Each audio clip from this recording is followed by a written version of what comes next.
Hola a todos, en esta ocasión hablaremos del libro Arqueología Prohibida. Este libro nos relata todos los descubrimientos arqueológicos investigados por los científicos sobre la historia de la evolución humana, pasando desde el Australopithecus hasta el Homo sapiens. Regularmente, una gran cantidad de veces, los que llegaban a encontrar los fósiles eran los campesinos o mineros que, según nos cuenta la historia, estos fósiles eran parte de la evolución humana. Una vez que los mineros o campesinos encontraban un fósil, por ignorancia sacaban ese fósil y se lo llevaban al científico, cuando lo que deberían hacer es dejarlo en su lugar, llamar a los científicos para que estos realizaran la datación de la Tierra y así comprobarán a qué era pertenecía ese fósil.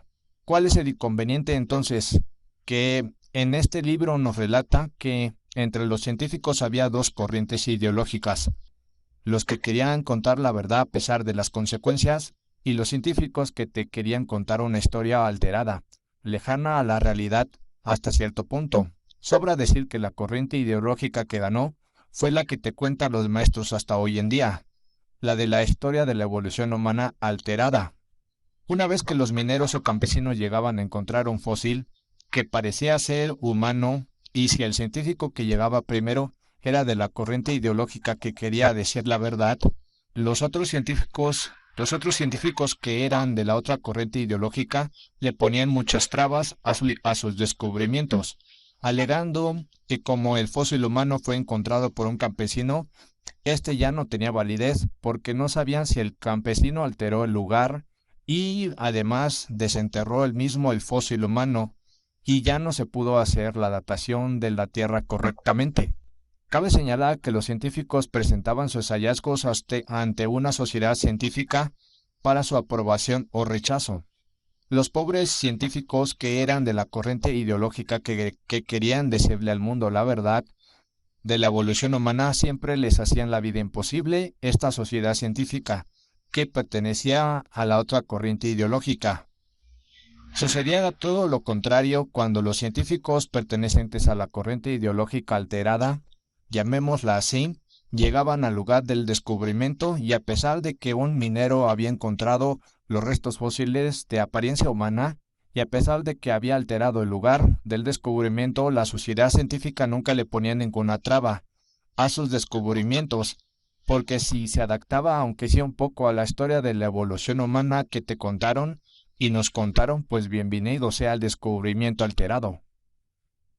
Entre los descubrimientos arqueológicos fósiles que se llegaron a encontrar fueron cráneos del Homo sapiens, bastante moderno, pero que pertenecía a una era más antigua que la que los científicos juran que los antepasados del hombre, por así llamarles, aún no caminaban en la Tierra en ese periodo. También se llegaron a encontrar un collar de dientes de tiburón, así como los fabricaría un humano moderno hoy en día, con las perforaciones en los dientes.